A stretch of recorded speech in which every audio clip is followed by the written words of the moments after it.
I'm Graham Elwood. You are watching and listening to The Political Vigilante. Thank you guys for supporting the Patreon page. We've gotten it up, we've grown it a little bit recently, which is excellent.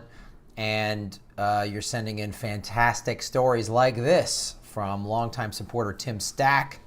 Why did Biloxi pull To Kill a Mockingbird from its 8th grade lesson plan? So what happened, and I've seen this story covered in a bunch of different places. So the Biloxi School District got complaints about the wording in To Kill a Mockingbird and being taught in 8th grade English in the language art classes, and they pulled it from the curriculum.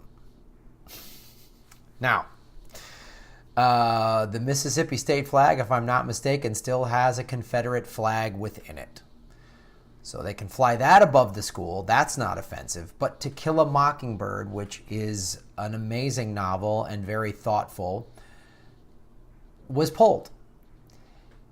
The reasons for its pull, we're going to get in according to this article, show what overreacting is, and it also just shows it's this kind of stuff. Pulling this book is one of the reasons America has a serious race issue. It doesn't want to deal with it. To Kill a Mockingbird deals with it. It shows it. It shows how ugly racism is. It's based on Harper Lee, the author's experiences growing up in the South in the 30s. And it shows that America, oh, this is uncomfortable. It's uncomfortable, so we don't want to deal with it. Part of the problem, wouldn't you want 8th graders, especially in the South, to learn about this? To see what it was like? A 13-year-old doesn't know what it was like in the 60s, 50s, 40s, 30s in this country. So, I'll go into the details. You'll see how ridiculous it is. It happened on Wednesday or Thursday. Kenny Holloway, vice president of the Biloxi School Board, said there were complaints about it. There was some language in the book that makes people uncomfortable, and we can teach the same lesson with other books. It's still in our library, but they're going to use another book in the 8th grade course. When asked Thursday morning if the book had been pulled, the superintendent, Arthur McLean, issued a statement 5 hours later that said, there are many resources and materials that are available to teach state academic standards to our students. These resources may change periodically. We always strive to do what's best for our students, and the blah, blah, blah, blah, blah, blah, corporate, blah, blah, blah, blah, blah, blah, press release, blah, blah, blah. Didn't answer any questions. Basically what happened, the decision was made, and they pulled it mid-lesson plan because To Kill a Mockingbird uses the N-word. Yeah. That word was thrown around a lot back in that era, and that's what Harper Lee was showing. It was showing the witch hunt racism of the South, which is still permeates today, and a really a good skilled teacher could say, look at this. So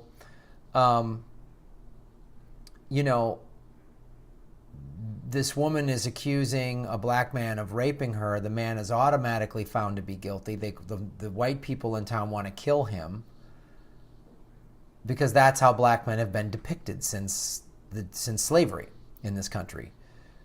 So today, when cops are gunning down unarmed black men, you can see where this rampant fear comes from and how the media covers it. He was wild, he was violent, Mike Brown and Ferguson, like all these little sort of subtle racist words, these little code words that are used. This book shows where this comes from.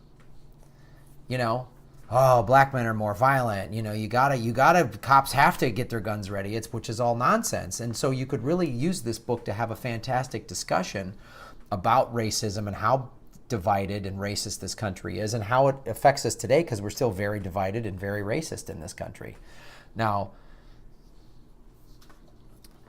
if you had a really progressive socialist English teacher, you could even go into the corporate state wants us divided. It wants us split up, black, white, gay, straight, Christian, Muslim. It wants us divided. It wants, because if we all got together, we'd realize it's one of the reasons they've always tried to undermine unions. Unions were pretty inclusive.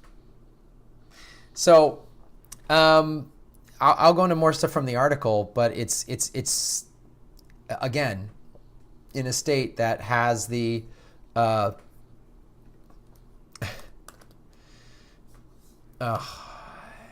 Mississippi. I'm going to type this in right now. Mississippi state flag. The Mississippi state flag, ladies and gentlemen.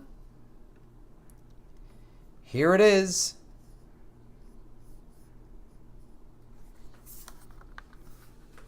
There is the Mississippi state flag. So this flies above the school, but we can't have children reading To Kill a Mockingbird. The Confederate flag is inside of it. There's plenty of Klan down there. So that's not offensive.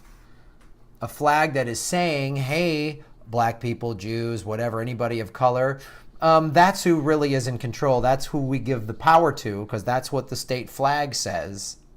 California, it's a bear. That's who's in charge. People who still revere the Confederate Army, which was an army that wanted to get rid of the United States Constitution. So you're saying this army that wanted to keep slavery and get rid of the Constitution of the United States of America, thus making black people not humans, keeping them as slaves, that's okay. But To Kill a Mockingbird, which shows the kind of ugly side of it,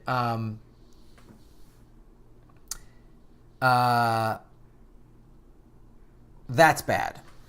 Do you see the ridiculous hypocrisy of that?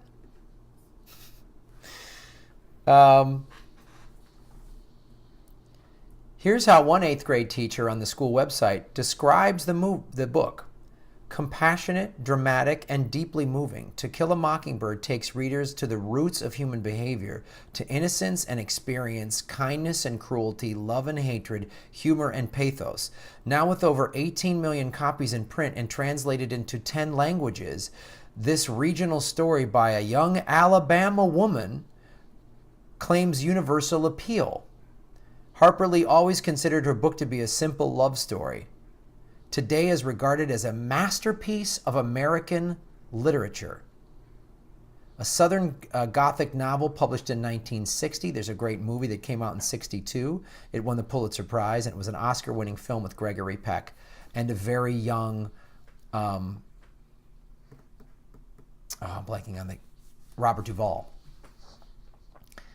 It's a fantastic story, and it needs to be told. And Biloxi, you dropped the ball.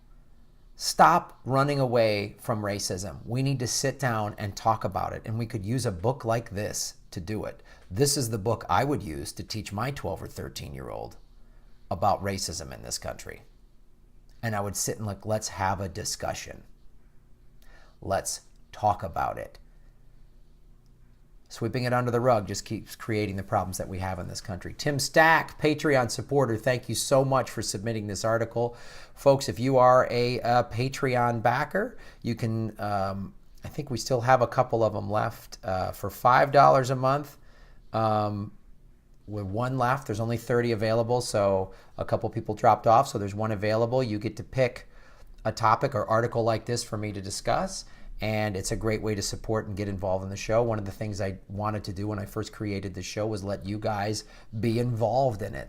I want to hear what you guys have to think and say too. So Tim Stack, you've sent some amazing articles since you've been a Patreon backer. So I'm all alone, it's me. Everybody at the Political Vigilante World Headquarters really appreciates all of your efforts. We really much help, thank yous, and all of supportings for my pleasures and condolences for your companies. What? That's a horrible sentence. Thanks for supporting the show. You guys are great.